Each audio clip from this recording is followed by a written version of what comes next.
Là, la semaine dernière avec nous. On va lire Exode chapitre 14, le verset 17.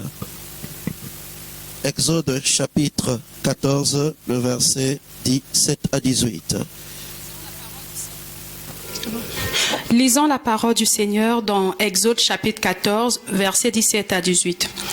Et moi, je vais endurcir le cœur des Égyptiens pour qu'ils y entrent après eux. Et Pharaon et toute son armée, ses chars et ses cavaliers feront éclater ma gloire. Alléluia. Dieu dit que Pharaon et toute son armée feront éclater ma gloire. Dieu va se servir des choses qui nous font mal, qui nous détruisent, qui nous retardent aujourd'hui pour faire éclater la gloire de qui? Sa gloire à lui. Alléluia. Donc Dieu a un projet pour chacun de nous. Okay. Donc je disais, Dieu, il va utiliser des choses qui te détruisent aujourd'hui pour te faire éclater sa gloire. Donc le but de ta vie sur la terre, c'est pour révéler la gloire de qui? La gloire de Dieu. Alléluia. Parce que en fait, comme toi tu viens de Dieu, tu viens de l'éternité, c'est Dieu qui t'a créé à son image. Donc tout ce que toi tu peux refléter, ce n'est que l'objet original. Lorsqu'on parle de l'image, en fait c'est le reflet d'un objet qui existe. Lorsque tu te mires devant ton miroir, en fait toi tu es l'objet principal. Et l'image t'envoie, le miroir t'envoie ton image à toi. Donc l'objet principal c'est Dieu. C'est pourquoi sans Dieu nous ne sommes rien. C'est pourquoi sans Dieu nous ne sommes rien. Or Dieu c'est la vie c'est la lumière des hommes. Alléluia. Et donc le projet de Dieu c'est de faire éclater sa gloire dans ta vie, sa gloire dans nos vies. Alléluia. Donc Dieu va dire, je veux me servir de ceux qui vous asservissaient hier, les Égyptiens et son armée, eux qui étaient vos maîtres hier, qui étaient vos bourreaux hier. Je veux me servir de ces bourreaux là pour faire éclater ma gloire, parce que c'est vous que j'ai choisi.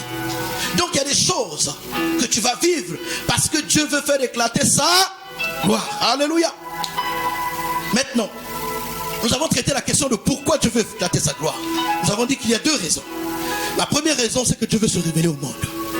Dieu ne peut pas se révéler au monde s'il ne s'infiltre pas à travers le monde. Alléluia. Dieu s'infiltre toujours à travers le monde. Donc Dieu va s'infiltrer à travers un peuple qu'on appelle le peuple juif. Et Dieu va s'infiltrer à travers Jésus-Christ sur la terre. Et j'aimerais te dire que Dieu est en train de vouloir s'infiltrer à travers toi dans ta famille et dans tout ton environnement. Alléluia. Dieu te choisit toi parce que Dieu veut t'utiliser comme objet principal pour qu'il se révèle aux autres. Alléluia. Donc Dieu veut se révéler au monde. Dieu veut se révéler à ton entourage. Dieu veut se révéler à ton milieu. Dieu veut se révéler à ta famille. Tu es la personne que Dieu a choisie. Ça c'est la première raison pourquoi Dieu veut faire éclater sa gloire. Deuxième raison, Dieu veut nourrir ta foi. La gloire vient lorsque la foi est nourrie. Quand Dieu donne la parole au peuple d'Israël, il n'a pas encore fait l'action, mais il prépare les choses qui vont arriver. Dieu donne d'abord la parole. Dieu donne d'abord la parole. Dieu te nourrit de la parole. Une fois que la parole te nourrit, par la suite, Dieu va faire éclater sa gloire. Alléluia. C'est pourquoi Dieu va permettre que tu passes d'abord par les souffrances. Tu passes d'abord par le questionnement, par un temps de déséquilibre. Et après l'équilibre va venir. Et quand vous voyez bien, c'est le même principe depuis la création. C'est le même principe depuis qu'un enfant naît depuis le ventre de sa mère. Lorsque nous sommes nés, nous sommes certes appelés à être intelligents. Nous sommes certes à réaliser des choses. Mais lorsqu'on est encore enfant, on est encore bébé, on ne peut pas les réaliser. On a parfois du mal à marcher. Si on rentre dans l'enfance de chacun de nous, vous allez voir que il y a eu même ceux-là qui ont arrêté de faire pipi au lit même à 12 ans ou à 10 ans. Il y en a. Mais aujourd'hui, vous le voyez, c'est des grandes femmes. C'est des grands hommes. C'est des avocats. C'est des enseignants. C'est des hommes politiques. Mais ils sont passés par des moments où ils n'avaient peut-être pas de valeur, par un temps de déséquilibre dans leur vie. Alléluia. Donc, ça c'est la deuxième raison. Donc, première raison, on a parlé de renouveler, se révéler à travers le monde, à travers nos familles. Deuxième raison, c'est la foi. Mais Dieu commence par des choses viles. Des choses viles. Aujourd'hui, on va voir la deuxième question majeure. Donc, la première question majeure, c'était le pourquoi. On a parlé de deux raisons pour répondre à la question de pourquoi. Deuxième raison majeure, c'est la question de comment Dieu fait éclater sa gloire. C'est important qu'on connaisse le comment Dieu veut éclater sa gloire. Nous allons reprendre la lecture de 14 à partir du verset 4. Exode 14 à partir du verset 1 au verset 4. Est-ce que notre lectrice peut lire? Exode 14, versets 1 à 4. L'Éternel parla à Moïse et dit, « Parle aux enfants d'Israël, qui se détournent et qui campent devant Pi-Hahiroth, entre Migdol et la mer, vis-à-vis de Baal-Théphon. C'est en face de ce lieu que vous camperez près de la mer. » Verset 3.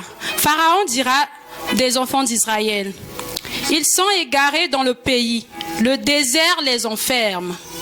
J'endurcirai le cœur de Pharaon et il les poursuivra. Mais Pharaon et toute son armée serviront à faire éclater ma gloire. Et les Égyptiens sauront que je suis l'Éternel. » Alléluia. Il dit, les Égyptiens sauront que je suis l'Éternel. Et les enfants d'Israël firent ainsi. Je donne une parole à Moïse. Et le peuple n'était pas au courant. C'est Moïse qui parlait avec Dieu. Dimanche dernier, j'avais parlé de tuteur. Il est toujours important d'avoir un tuteur. À des moments, parfois, Dieu veut nous parler, mais on n'a pas encore atteint la dimension d'être des tuteurs. Ce qui fait qu'on comprend parfois mal la voix de Dieu. Dieu va permettre qu'il y ait des autorités, qu'il y ait des aînés, qu'il y ait des pères spirituels, des pères dans la foi, des mentors, des coachs spirituels, si vous voulez, pour nous coacher. Ce sont des tuteurs que le Seigneur nous donne. Et ils voient des choses parfois que nous ne voyons pas. Ils sentent des choses que nous ne sentons pas. Ils nous donnent des conseils. Il arrive que parfois ça soit lourd pour nous de les supporter. Mais Dieu prépare ces choses pour nous. Ça, c'était dans l'Ancien Testament. Maintenant, on va aller dans le Nouveau Testament. Jean chapitre 11. Jean chapitre 11. Jean chapitre 11. Jean chapitre 11. À partir du verset 40. Jean chapitre 11, verset 40. Jésus lui dit, « Ne t'ai-je pas dit que si tu crois, tu verras la gloire de Dieu ?» Alléluia. Jésus va parler à la sœur de Lazare. Jésus va parler à Marthe, la sœur de Lazare. Lorsque Lazare était mort, Jésus arrive et dit, bon, vous allez maintenant ôter la pierre. Marthe vient dire à Jésus, mais ça fait 4 jours que le gars il est dans le tombeau là. Ça fait 4 jours. Ils sont déjà mauvais. Ils sont déjà mauvais. Quand Jésus parlait de la résurrection à Marthe, Marthe croyait à la résurrection au dernier jour. Il ne croyait pas à la résurrection instantanée de ce que Jésus devait faire maintenant. Marthe disait que mon frère va passer 4 jours dans le tombeau et donc mon frère va partir. Il est déjà parti. Mais Jésus parlait de la résurrection à l'instant T. Et donc, Jésus vient dire à Marthe que ne t'ai-je pas dit que si tu crois, tu verras la gloire de Dieu. Alléluia. Comment Dieu explose ou exprime sa gloire, éclate sa gloire dans nos vies. Comment Dieu exploite ou exprime la gloire dans nos vies. Alléluia. Nous sommes en train de traiter le comment. Et dans le comment aussi, nous allons voir 2 éléments. 2 éléments. 2 situations. 2 vérités. À comprendre sur le comment Dieu éclate sa gloire. Amen. Alors, dans le premier passage que nous avons lu, on nous montre un peu Exode, le peuple d'Israël qui sort de l'Égypte. Dieu va leur dire, je vais vous emmener au pays où coule le lait et le miel. C'est Dieu qui dit que je vais vous emmener au pays où coule le lait et le miel. Combien de personnes vous n'avez pas reçu des promesses de Dieu ici? Dieu vous a parlé, Dieu s'est révélé à vous, Dieu vous a dit beaucoup de choses. Alléluia. Oui, ça c'est le commencement. Mais il y a une marche, il y a un chemin à parcourir. Et dans le chemin à parcourir, les obstacles se sont levés. C'est pas parce que les obstacles se sont levés que la volonté de Dieu a changé. Non, au contraire, Dieu veut faire lever les obstacles parce que lui, il fonctionne dans la foi. Dieu, il fonctionne dans la foi. La foi, c'est une ferme assurance des choses qu'on espère. Une démonstration de celles qu'on ne voit pas. On ne peut pas démontrer une chose si on n'a pas des informations. Vous savez, on démontre à travers les autres. Toi, tu peux avoir une information que les autres n'ont pas. Et puis on va te dire, démontre-nous que réellement, je sais pas, le Cameroun est frontalier à la Centrafrique. Démontre-nous que vraiment toi, tu es le fils de. Si vous vous rappelez un peu, lorsqu'on partait à l'école, au collège, lorsqu'on a commencé à étudier ce qu'on appelle les équations, on va te dire, démontre-nous que l'eau là est devenue la glace. Démontre-nous que la glace là, c'est l'eau, ou l'eau qui est devenue la glace. Comment tu vas démontrer? La démonstration demande du temps. Alléluia. Ce n'est pas à l'instant T que tu vas démontrer. La démonstration va demander un ensemble des éléments que tu dois rassembler. Mais tu ne peux pas démontrer si au préalable tu n'as pas l'information. Démontrer signifie donner aux autres l'information que moi j'ai, que eux ils n'ont pas. Donner aux autres la connaissance que moi j'ai, mais que eux ils n'ont pas. Alléluia. Donner à l'environnement la connaissance que moi j'ai, que l'environnement n'a pas. Alléluia. Tu arrives On va dire que vous êtes beaucoup d'Africains, nous sommes beaucoup d'Africains aujourd'hui. Là, vous allez vous retrouver devant la frontière. On va vous dire, mais vous êtes de quelle nationalité? Bon, moi je suis du Cameroun, moi je suis du Zimbabwe. Démontre-nous que tu es zimbabwéen. Il faudrait que tu sortes des éléments, que tu sortes ton passeport. On va te poser la question, quel est ton nom? Tu donnes ton nom. Tu es en train de démontrer, de défendre ton identité. La vérité que tu connais, ce que tu as, l'identité que tu as. Tu es en train de présenter ces choses-là aux forces de l'ordre, aux policiers de la frontière, aux douaniers. Parce que toi tu as l'information qu'eux ils n'ont pas. Si toi tu ne sors pas l'information, le douanier ne le saura pas. Alléluia. Le douanier ne le saura pas. Donc nous allons tous être devant la douane parce que nous voulons passer, devant la frontière parce que nous voulons passer, aller dans notre pays à un autre, pour rentrer dans certains pays, ou pour rentrer dans une autre terre, pour rentrer, on va dire, dans une autre limite, quitter le premier environnement pour rentrer dans un autre environnement. On va te demander de sortir les éléments qui justifient. Le fait que tu fasses sortir, tu es en train de faire quoi? Une démonstration. Alléluia. Mais tu ne peux pas démontrer si au préalable tu n'as pas l'information. Il faudrait que tu aies l'information. Il y a des informations que tu as que personne ne connaît. Mais c'est lorsque tu vas les montrer, lorsque tu vas les présenter, que tout le monde saura. Ah, évidemment, il a présenté un passeport angolais, c'est un Angolais. Il a présenté un passeport ivoirien, c'est un Ivoirien. Il a présenté un passeport burkinabé, c'est un Burkinabé. Qu'est-ce que tu es en train de faire? Tu es en train de démontrer. Alléluia. Mais avant de démontrer, il faudrait d'abord que tu aies une information. C'est cette information-là, c'est cet élément-là qui va faire de telle sorte que ceux qui ne connaissent pas connaissent. Amen. Dieu il est invisible, Dieu il est esprit. C'est pourquoi lorsqu'il vient toucher notre esprit, il se révèle en nous en esprit. Alléluia. Et c'est ton esprit qui nous donne certaines informations. Et lorsque ces informations arrivent en esprit, c'est nous qui devons les exprimer avec notre bouche, avec notre intelligence. Alléluia. C'est pourquoi Dieu, dans le comment Dieu éclate sa gloire, vient toujours avec la notion des situations et des événements. Comment Dieu éclate sa gloire, les situations et les événements. Chaque événement que tu traverses dans ta vie est un instrument que Dieu va utiliser pour sa gloire. Maintenant, ce que tu dois faire, c'est quoi? C'est quelles sont les informations que j'ai pour me défendre? Quelles sont les informations que j'ai pour traverser? Quelles sont les informations que j'ai pour abattre ce mur qui se lève devant moi? Il y a des gens qui ont expérimenté, surtout lors des voyages, il arrive, pourtant c'est lui sur la photo, mais la police dit ce n'est pas toi. Pourtant c'est lui sur la carte d'identité ou sur le passeport, mais les agents de frontière disent monsieur ce n'est pas vous.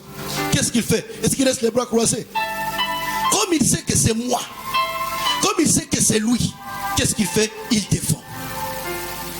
Lorsqu'on défend, en fait, nous sommes en train de démontrer aux autres l'information qu'ils n'ont pas. Moi, je leur donne l'information. Dans mon pays, il y a eu une guerre civile.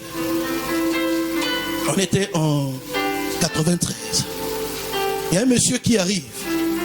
C'était certaines ethnies, les ethnies les plus influentes du pays, on va dire, à travers les hommes politiques étant en train de s'affronter.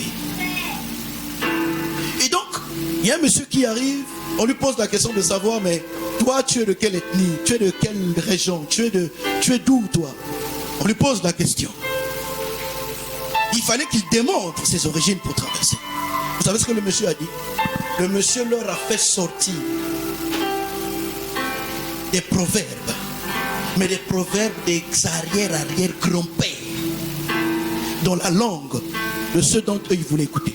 Il n'a pas seulement parlé la langue en disant moi je m'appelle un tel, bonjour. Non, on lui a posé certaines questions. Il dit je ne vais pas vous répondre à ces questions-là, mais je vais vous démontrer que je fais partie des princes, des gens qui font partie des racines des vieux papas, des vieux hommes, des vieux rois là qui ont gouverné cette ethnie là. Il a commencé à leur donner des proverbes des vieux, des années. Ils ont dit ah tu es un vieux, passe. Alléluia. Les événements en fait vont nous semer dans le doute, bien aimé. Le but du diable c'est quoi? Apporter le doute. Une fois que tu es dans le doute, tu es déstabilisé. Une fois que tu es dans le doute, tu es déstabilisé. Une fois que tu es dans le doute, tu n'auras plus la force de continuer à marcher, à poursuivre ton projet. C'est pourquoi le diable veut te combattre à travers le doute. Il y a même des choses que Dieu t'a déjà données, mais lui, il va se lever et mettre des obstacles pour ne pas que tu aboutisses. Parce que le but du diable, c'est de te détourner de Dieu. Tu vas dire, ah, Dieu, il promet, il ne réalise pas. Beaucoup de gens quittaient les églises comme ça. Parce qu'ils se disent que j'ai prié, prié, je ne vois rien, je sors d'église. J'ai prié, je ne vois rien, je sors de pasteur. Et là, c'est un prophète, bien aimé. La prophétie par excellence, c'est la parole de Dieu. Peu importe les prophéties que les hommes vont te donner, la première prophétie, c'est la prophétie de la parole de Dieu. Il y a des choses que Dieu ne dira pas à travers les prophètes d'abord, si toi-même tu n'as pas encore reçu le début. Dieu, lorsqu'il va parler au prophète, il va te donner la fin. Alléluia. Où il y a même des prophéties que tu peux recevoir. Ça fait partie de ta vie, mais au départ, comme Dieu ne t'a pas encore parlé, ça peut te troubler. C'est pourquoi même lorsque vous recevez des prophéties, lorsque vous recevez ce que Dieu vous a dit à travers les hommes, faites très attention si d'abord vous-même Dieu ne vous a pas parlé ou Dieu ne vous a pas donné la suite. Quand Dieu parle, il y a une certaine paix qui t'accompagne. Quand Dieu parle, il y a une certaine conviction qui t'accompagne. Et c'est pourquoi même si on te donne la prophétie, si toi-même tu n'as pas la conviction, ne fais pas des choses parce qu'il y a une prophétie. Parce que si ça ne marche pas, tu vas accuser le prophète et tu vas accuser Dieu. Amen. Même quand Dieu a dit des choses, oui, Dieu a dit, mais je dois m'asseoir.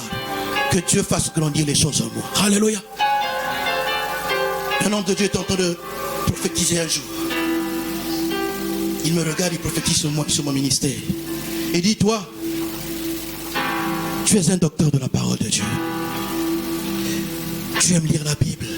Tu aimes méditer. Et le bien, c'est un temps, tu es en train de demander au Seigneur la profondeur. Dieu a disposé ces choses dans ton cœur parce que Dieu t'appelle à enseigner la parole de Dieu avec profondeur, avec démonstration. Moi, je ne croyais pas à cette parole, à cette prophétie. Parce qu'à l'époque, je n'avais pas la profondeur de la parole. À l'époque, moi, je me disais que moi, j'étais un évangéliste. Je me disais que moi, je viens, je gagne les âmes, je forme et puis je m'en vais. Je gagne les âmes, je forme et je m'en vais. Quand cet homme m'a donné cette prophétie-là, ça m'a troublé au départ.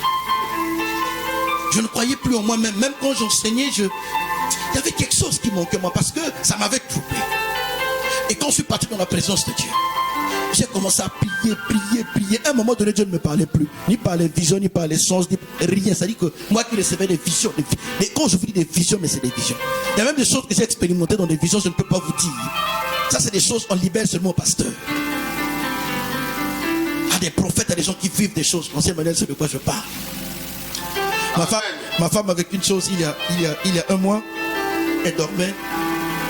Elle a fini ses temps de prière. Et quand elle dort, elle voit, il y a un lion. Un lion qui vient rentrer dans notre chambre.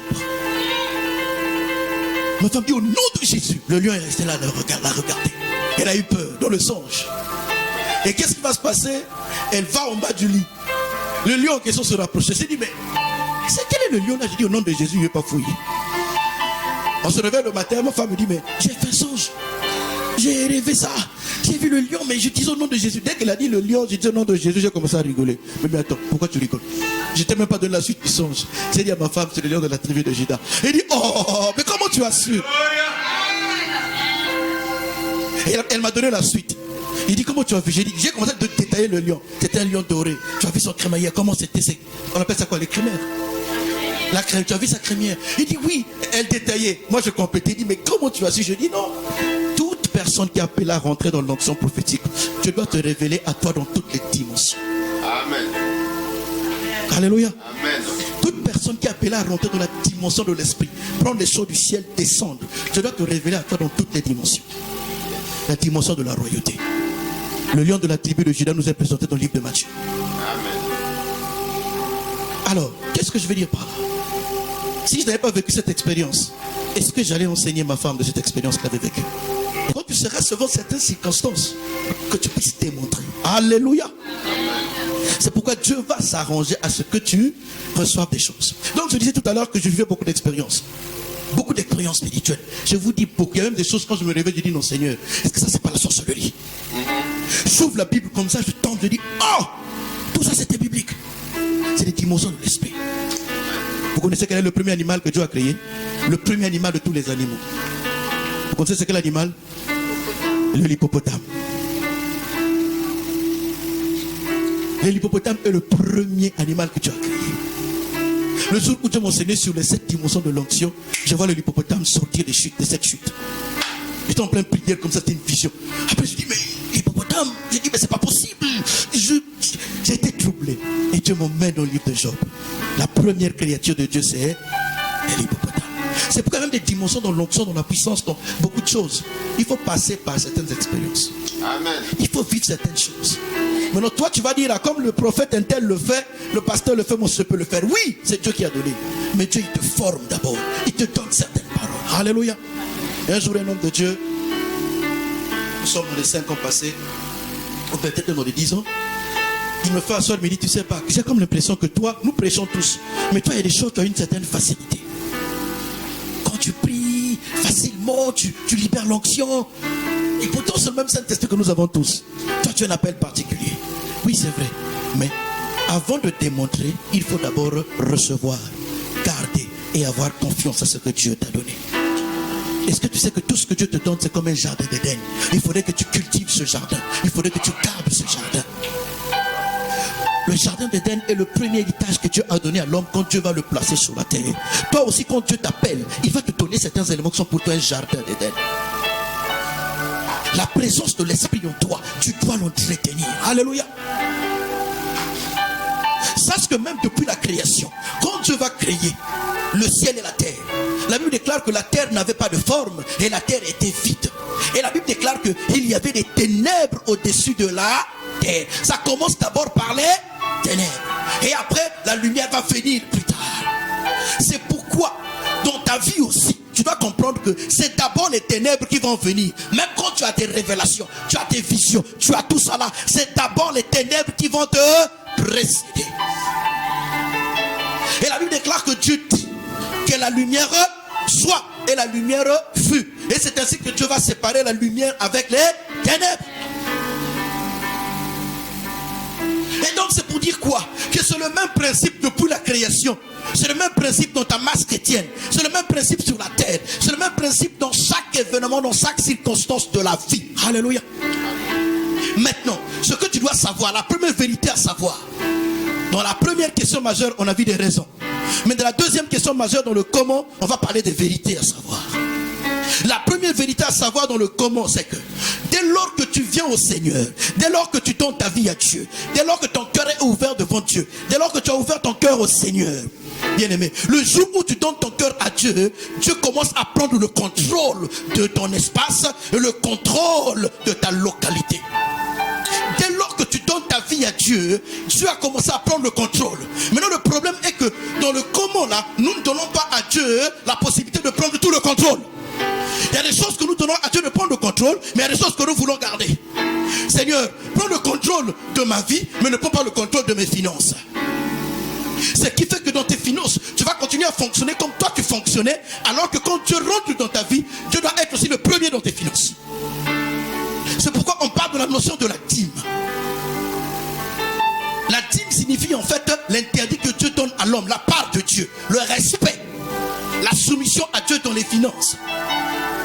C'est pourquoi la dîme et les offrandes en fait sont comme des épreuves que nous vivons à chaque fois que l'argent rentre dans nos poches. À chaque fois que l'argent rentre dans ta poche, à chaque fois que tu te bénis financièrement. Le premier acte c'est quoi? C'est d'abord honorer Dieu. La dîme, c'est la partie que nous donnons pour honorer Dieu. Alléluia. La Bible déclare au commencement Dieu. C'est pourquoi la dîme, quand Dieu te donne de l'argent, Dieu te bénit financièrement. La première des choses, c'est d'abord honorer Dieu. Alléluia. La dîme, on la donne à Dieu, on la donne pas à un pasteur.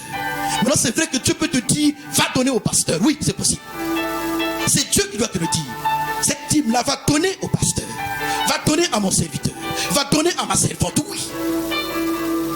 Mais on donne d'abord à Dieu. C'est pourquoi moi, quand quelqu'un me dit, pasteur, sois béni, je te donne ceci, je pose toujours la question, tu donnes à moi ou bien pour l'église? C'est pour l'église, je vais prier, je vais donner à l'église. Qu'est-ce que Dieu t'a dit? Non, Dieu m'a dit, vraiment, c'est pour toi. Et si moi, je n'avais pas un projet, qu'est-ce que je fais? Je m'assois, j'écoute le Seigneur. Seigneur, l'argent que tu m'as donné, c'est pourquoi? Est-ce que c'est pour investir dans ma vie, dans ma famille? Est-ce que c'est pour répondre à tel besoin? Et là, Dieu me donne des orientations. Ça peut arriver que tout ce que je reçois, j'investisse encore dans le royaume, pour les besoins de l'église. Parce que Dieu, tout ce que Dieu nous donne, c'est pour faire fonctionner son œuvre. Alléluia. Donc, au commencement, Dieu. Et donc, quand le diable vient mettre le désordre, il met la confusion à la création. Dieu dit au départ quoi? La lumière soit. Alléluia. Ok. Donc, l'obscurité là, les ténèbres qui étaient sous la terre représentent des obstacles, représentent tes peurs, représentent tes hésitations, représentent ton manque de connaissances, représentent la limitation de ton intelligence. La Bible parle de l'histoire de Marthe. L'intelligence de Marthe avait l'information que lorsque son frère était mort, 4 jours après, son frère ne pouvait pas revenir à la vie. 4 jours après, le frère de Marthe, Lazare, ne pouvait pas revenir à la vie. C'est l'information que son intelligence avait. Mais comme il y a eu une connexion avec Jésus, il y a une connexion avec Christ. Et Christ aimait cette famille. Parce que Christ aimait cette famille. Oh, Christ, c'est la parole manifestée, la parole parlée, la parole révélée. Je suis venu te dire, peu importe les obstacles de ta vie, les obstacles de ta famille, lorsque tu es en connexion avec la parole parlée, la parole révélée, retourne tout à la parole. La parole, en fait, est le commencement de toutes choses. La Bible déclare, au commencement était la parole. C'est pourquoi, quand tu es devant l'obstacle, repars fouiller dans la parole que Dieu t'avait donnée. Repars fouiller dans la parole de Dieu qui est la Bible. Et c'est ainsi que tu auras les clés. C'est ainsi que tu sauras l'événement là, comment est-ce que je vais traverser. La parole, c'est l'information que tu as que l'environnement n'a pas. La parole, c'est l'information que toi tu as de toi et de Dieu, de ta relation avec Dieu, que l'environnement n'a pas.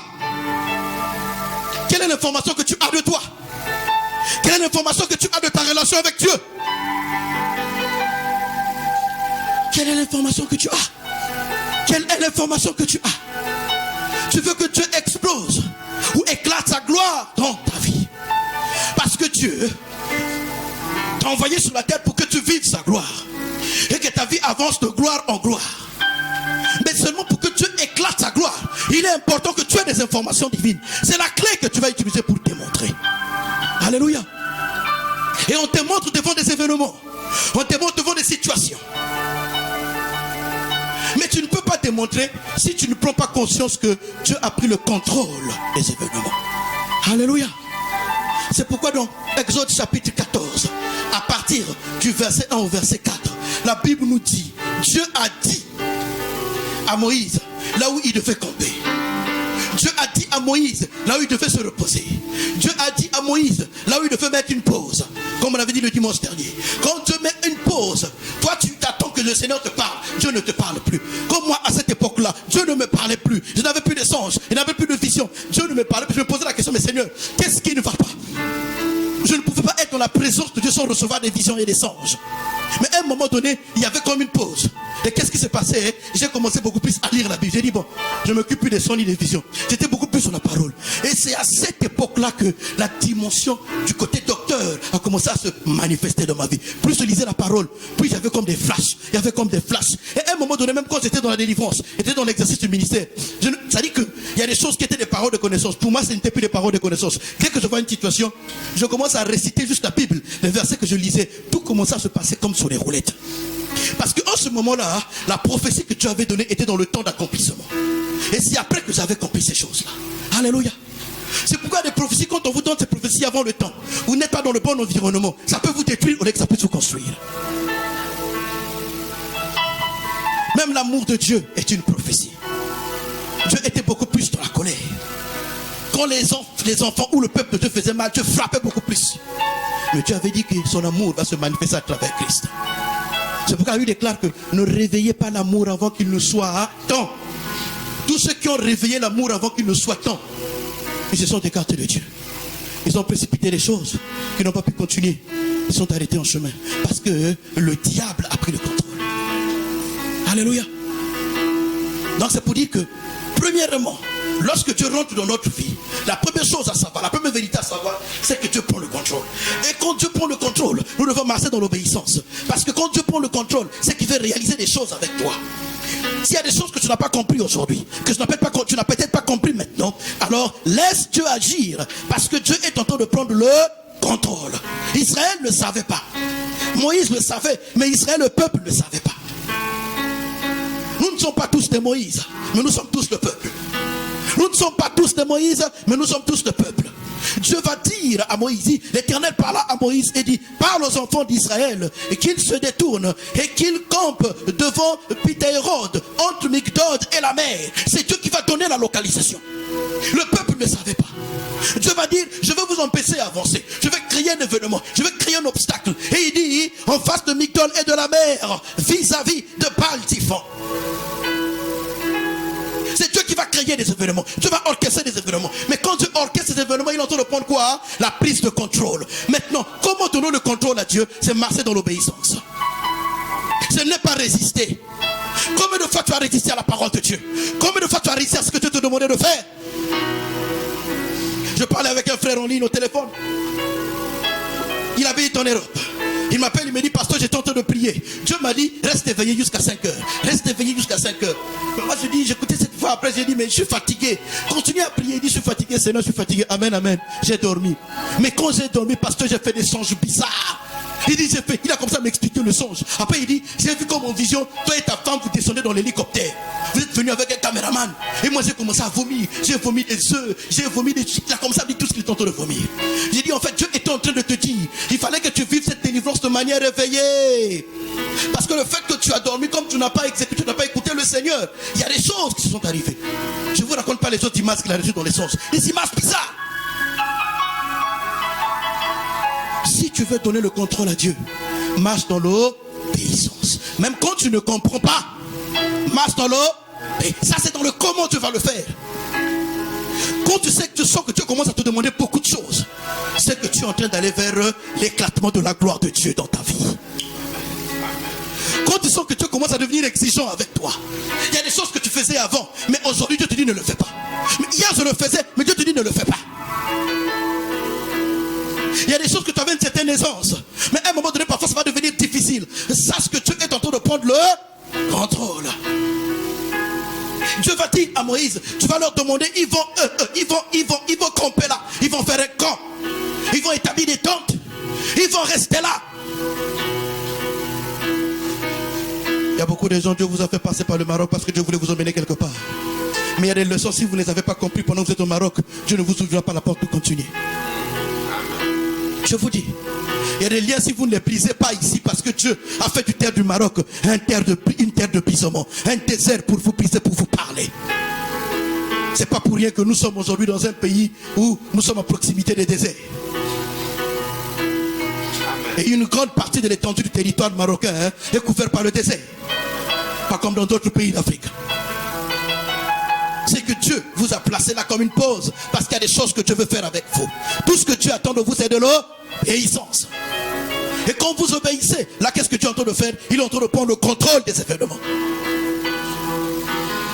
C'est pourquoi acceptons d'être obéissants au Seigneur pour que Dieu prenne le contrôle des événements de nos vies, afin que sa gloire puisse éclater dans nos vies. Comment veux-tu que Dieu te donne des possibilités? Comment veux-tu que Dieu te donne la richesse? Comment veux-tu que Dieu te donne des capacités? Comment veux-tu que les capacités qui sont en toi puissent s'exprimer si toi tu ne comprends pas que Dieu est en train de prendre le contrôle? Si toi tu combats avec Dieu, si toi tu résistes avec Dieu, comment est-ce que Dieu va prendre le contrôle? Dieu a dit à Moïse, dis au peuple de rester là. Dis au peuple de rester là. Parfois nous ne comprenons pas ce que Dieu veut faire.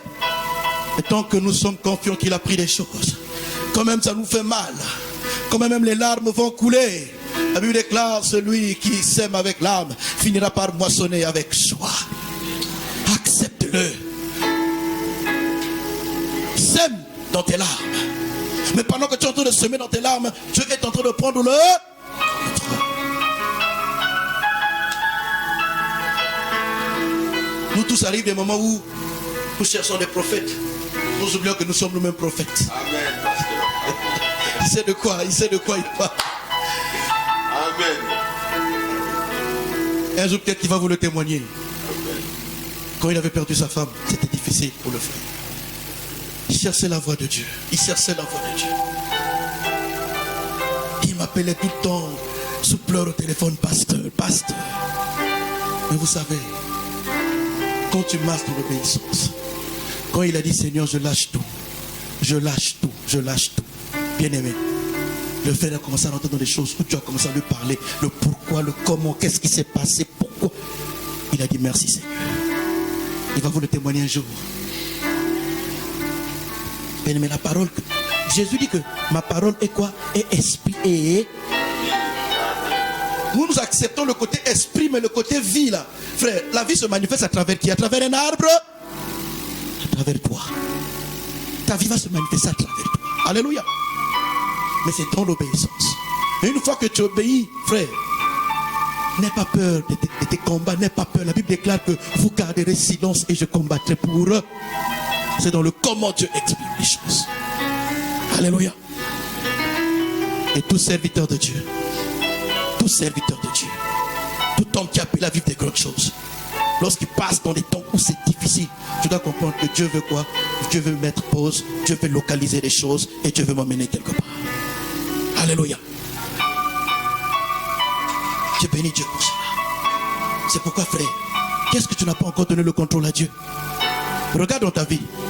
Qu'est-ce que Dieu t'a dit de faire que tu ne fais pas encore?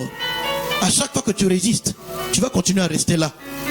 Mais quand tu lâches prise et que Dieu prenne le contrôle, tu vas voir ce que Dieu va commencer à opérer dans ta vie. Alléluia. Donc Dieu prend le contrôle des événements. Quand Dieu prend le contrôle de l'événement, le but c'est quoi? C'est pour faire éclater ça. Wow. Alléluia. Le peuple ne savait pas que Dieu était en action en leur faveur. Est-ce que le peuple savait? Quand Dieu dit à Moïse que vous allez camper là, vous allez rester là, est-ce que le peuple savait?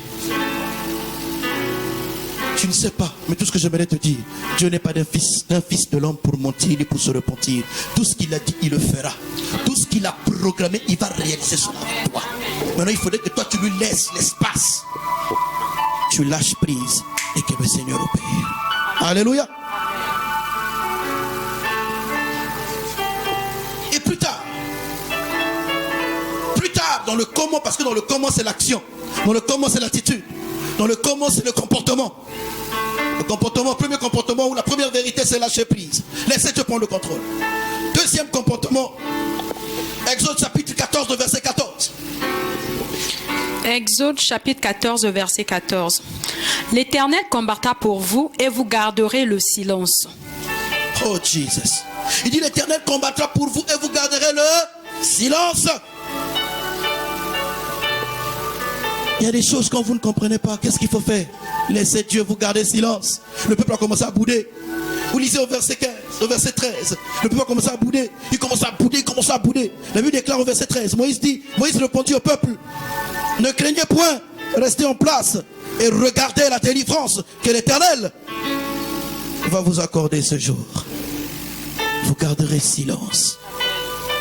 Tu vis des choses, tu te plains trop, tu parles trop. À un moment donné, tu te poses la question: est-ce que ce que Dieu m'avait dit c'était vrai? Après un moment donné, tu commences à changer d'église. Ah, le pasteur n'avait pas bien prié pour moi. Tu chantes, tu cherches des prophètes, tu vas sur internet. Bien aimé, la solution ne viendra pas des prophètes et des pasteurs et des docteurs. La solution viendra de Dieu. Et quand le temps va arriver que Dieu te donne des prophètes et des docteurs, Dieu va créer des événements pour qu'un prophète te parle. J'ai vécu ça avec une sœur. Elle était là. On était ensemble. Elle était en train d'écouter une prédication sur internet. C'est un prophète qui est quelque part à l'étranger, qui ne connaissait pas la sœur. Elle était en train d'écouter. À un moment donné, pendant qu'elle écoutait, pendant que ma fille écoutait la prédication sur internet, le prophète a commencé à prophétiser sur sa vie. Tu t'appelles X, tu es dans tel pays. Voilà. Je vois, il y a une fille qui s'appelle Oujda. Il dit, là-bas, c'est là où j'ai passé mes études universitaires. Il dit, oui, voilà, tu as créé une entreprise, tu as commencé une activité. Voilà. Est-ce qu'elle savait que l'homme de Dieu avait prophétisé sur elle? Et comme elle était dans l'obéissance, certainement que dans son cœur, elle se posait des questions. Et Dieu a dit, je vais répondre à travers le prophète. Oui, c'est bien de chercher les hommes de Dieu. C'est bien de se confier aux hommes de Dieu. Mais quand tu cherches, tu n'as pas les moyens, tu ne les trouves pas. C'est que Dieu a fermé la porte de l'homme de Dieu. Regarde d'abord lui. Mais quand Dieu veut te répondre par un homme de Dieu, il va emmener l'homme de Dieu vers toi. Il va créer des événements que l'homme ne savait pas. Il va te donner ton numéro. Le gars va t'appeler. Souvenez-vous de l'histoire de Paul, l'apôtre Paul. Pendant qu'il priait, il était aveugle quand Dieu s'est révélé à lui. Dieu partit se révéler à quelqu'un.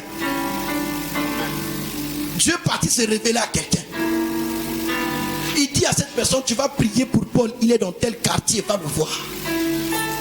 C'est-à-dire que Dieu va toucher quelqu'un qui ne te connaît même pas, qui t'appelle au téléphone, ton numéro révélé là-bas, il t'appelle au téléphone. Vous n'avez pas vu des prophètes comme ça? Dieu ne donne que les numéros de ceux-là qui sont obéissants. Sois obéissant, ma soeur. Sois obéissant, mon frère. Amen. Un jour, tu ne connais pas ce prophète-là, que ce soit celui que tu connais pas en train de prier. Je ne sais pas si c'est au Congo, si c'est au Nigeria, si c'est où là. Il va dire, appelez ce numéro. Toi, tu réponds oui, alors tu ne sais pas que tu es en direct. Parce que Dieu veut te répondre. Alléluia. Donc, donnons le contrôle au Seigneur, gardons le silence et laissons le Seigneur opérer. Amen. Nous allons lire Jean chapitre 9, le verset 1 à 3. Oh Jésus. Lisons la parole du Seigneur dans Jean chapitre 9, versets 1 à 3. Jésus vit en passant un homme aveugle de naissance. Cet homme était aveugle de naissance, bien-aimé. Il était aveugle de... Oh my God. La terre était informée vide, il y avait des ténèbres. Un aveugle, il voit les ténèbres. Un aveugle, il voit pas la lumière. Un aveugle, tout est noir. Un aveugle, on doit le conduire. Un aveugle, même là où il marche, il connaît pas. Il peut sentir des choses, mais c'est pas clair. Il arrive que nous aussi, nous sentons des choses, mais c'est pas clair. On se pose toujours des questions. Un aveugle, en passant, il peut sentir l'odeur du pétrole, l'odeur de l'essence, l'odeur du carburant, l'odeur du gaz. Mais nous sommes où là? Tu sens l'odeur du gaz, tu sens l'odeur du brûlé, mais tu ne sais pas qu'est-ce qui est en train de brûler. Est-ce que c'est une marmite? Est-ce que c'est un plastique? Est-ce que c'est une poêle? Je ne sais pas. Est-ce que c'est dans une cuisine que je suis? L'aveugle, il sent des choses, mais il ne voit pas. Toi aussi, il y a des choses que tu sens dans ton esprit, mais c'est toujours pas clair, parce que tu as toujours des interrogations. Et cet aveugle-là aussi, il était aveugle de naissance. La terre aussi, depuis la création, il y avait des ténèbres au-dessus de la terre. Cette terre, c'est toi. Cet aveugle, c'est toi. Et c'est moi. Et c'est nous. Et c'est le peuple. Continuons la lecture.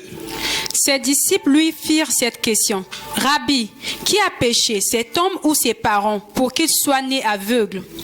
Jésus répondit, ce n'est pas que lui ou ses parents aient péché, mais c'est afin que les œuvres de Dieu soient manifestées. Alléluia. Il y a des souffrances que vous vivez, bien-aimés. Ce n'est pas le péché. Oh my God. Il y a des souffrances que vous vivez. Il y a des combats que vous vivez. Ce n'est pas le péché. Ce n'est pas les démons. Mais c'est quoi? C'est la volonté de Dieu pour que Dieu éclate sa gloire dans vos vies. Au début de l'année, j'ai pris le temps de prier. Je prie du Seigneur, mais franchement, je ne comprends pas. Je vois l'église, je vois ma vie, je vois le boulot, c'est compliqué. J'ai commencé à dire, mais Seigneur, je ne comprends pas. J'ai prié tant de prières. Il dit, Seigneur, tu dois me parler. Il dit, c'est un démon là, ça dit, ce soir-là, je vais bien le bastonner. J'ai dit, je ne sais pas, j'ai dit, si c'est un démon, c'est un esprit, Seigneur, je ne sais pas, mais franchement, s'il faut se mettre à genoux toute la semaine, les mains levées, je veux voir cette affaire-là. Je fais un songe. Je me réponds par un songe. Oh Jesus. J'étais avec l'ancien Emmanuel et certains anciens de Gaza. On montait une montagne. À un moment donné, ils sont restés en bas, moi je continue à monter. C'est comme si je me vois moi-même. En fait, c'est comme si j'étais maintenant toi. Je voyais deux bacs dans le songe et le bac était devant l'image. Devant l'écran comme si la télé. Tu vois, je monte, à un moment donné, je suis fatigué. Je dis non. La vie que je vis là, c'est pas cette vie que je devais vivre. Je dis non, il y a certainement une autre vie que je vais vivre. Vous savez ce qui s'est passé? Dieu me montre encore une autre vie encore. J'étais dans le marché comme si j'avais voulu acheter quelque chose, mais ce que je voulais acheter n'était pas. Et l'argent que j'avais dans la poche ne répondait pas. J'ai demandé à quelqu'un m'aider, mais la personne ne me suivait même pas. Donc, à un moment donné, l'ancien Emmanuel, c'est un fils spirituel pour moi. À un moment donné, j'ai dit à l'apôtre, est-ce que je peux t'occuper de l'ancien Emmanuel? Je veux d'abord bien marcher seul. J'ai vu deux bacs qui étaient dans des situations d'épreuve. C'était la réponse pour moi pour dire, ce que tu vis aujourd'hui là, c'est pas un démon, c'est pas un esprit, mais je veux te faire passer par là pour travailler ton obéissance, travailler ta foi. Alléluia. Mais tu vas avoir une suite sur cette vision. Là c'est bon, j'ai ma paix. J'ai ma paix. Alléluia. J'ai ma paix. Frère, j'ai ma paix. C'est pourquoi je fais les choses comme Dieu veut que je le fasse et je sais qu'il y aura des résultats. Alléluia.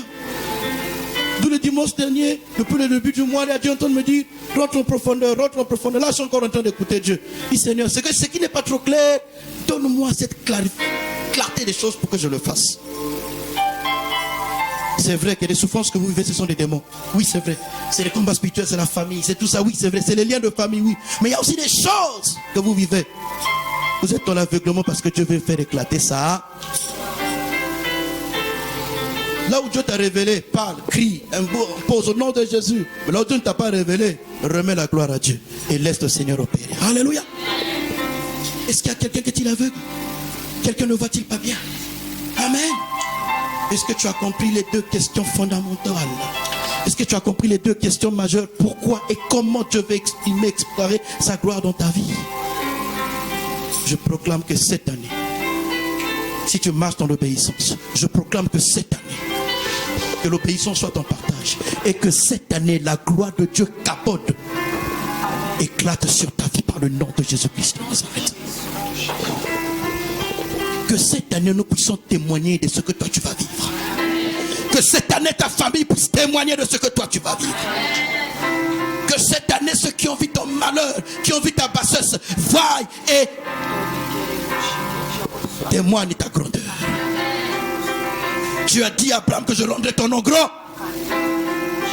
Mais il n'a pas rendu le nom d'Abraham grand aussitôt. Il y a une masse qu'Abraham avait eu à faire. Et tu as un but.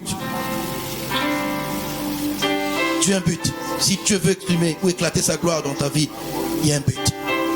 Il y a un but.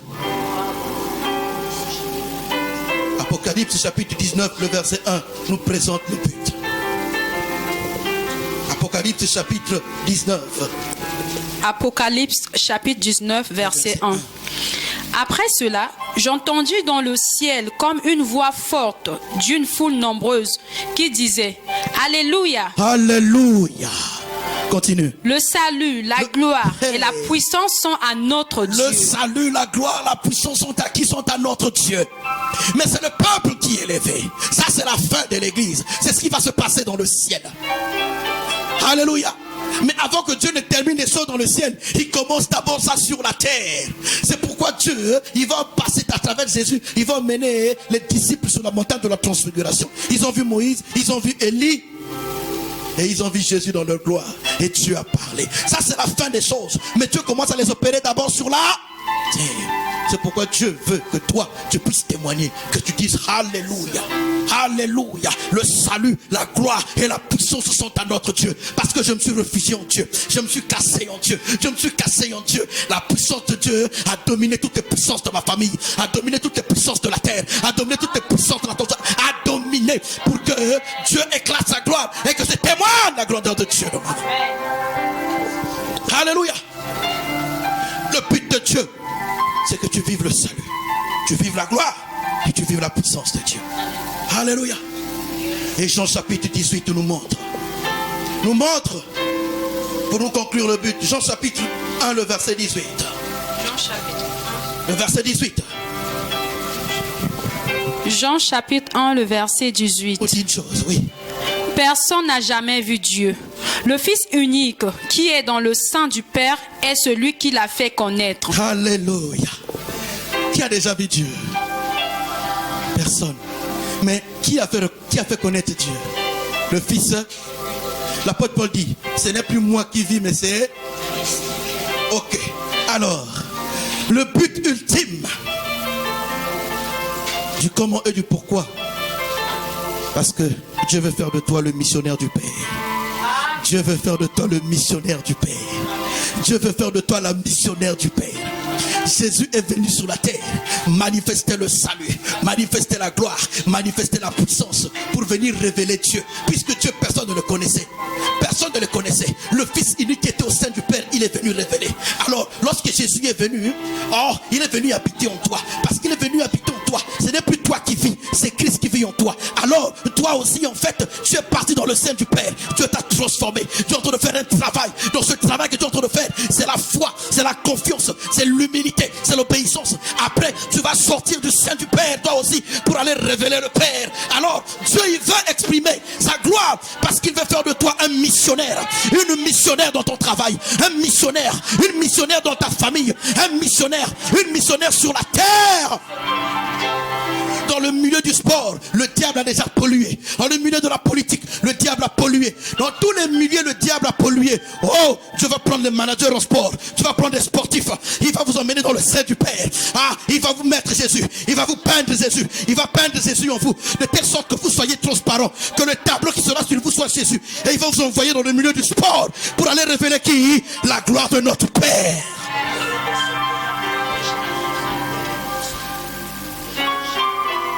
Est-ce que tu comprends maintenant le but final? Tout ce que Dieu te demande, la sanctification, la chasteté, l'obéissance, la vie d'adoration, la vie de sacrifice, c'est pour que tu dépendes de lui. À chaque fois que je le fais, je rentre dans le sein du Père. Je rentre dans le sein du Père. Je rentre dans le sein du Père. Et quand je vais sortir de là, j'irai exprimer la gloire du Père. Le but ultime, c'est pour faire de toi un missionnaire dans cette ville. Un missionnaire, c'est pas seulement celui qui quitte un pays à un autre. Un missionnaire, c'est pas seulement celui qui quitte une église à une autre. Un missionnaire, c'est tout enfant de Dieu dans le milieu dans lequel le Seigneur a planté. Le premier milieu dans lequel Dieu t'a planté, c'est d'abord ta famille. Ton entourage, ton environnement le plus immédiat. C'est pourquoi dans cet entourage, il y a des gens qui ne te comprendront pas. Il y a des gens qui ne te comprendront pas. Même à l'église, parfois il arrive que tes propres frères et tes propres sœurs ne te comprennent pas. Ce que tu dis c'est bien, c'est vrai. Mais eux ils ne te comprennent pas comme Joseph. Oh, mais le but ultime, plus tard, tout le monde avait confessé que oui, Joseph, tu étais le choix de Dieu pour notre délivrance. Le choix de Dieu pour que nous comprenions le langage divin. Est-ce qu'il y a quelqu'un actuellement qui vit d'opposition en opposition? Est-ce qu'actuellement il y a quelqu'un qui vit des choses qu'il ne comprend pas dans sa vie? Est-ce qu'actuellement il y a quelqu'un qui fait des choses mais ils sont toujours dans l'opposition? Je suis venu te dire maintenant que Dieu va se servir de ces choses pour éclater sa gloire. Lève-toi, nous allons prier ensemble.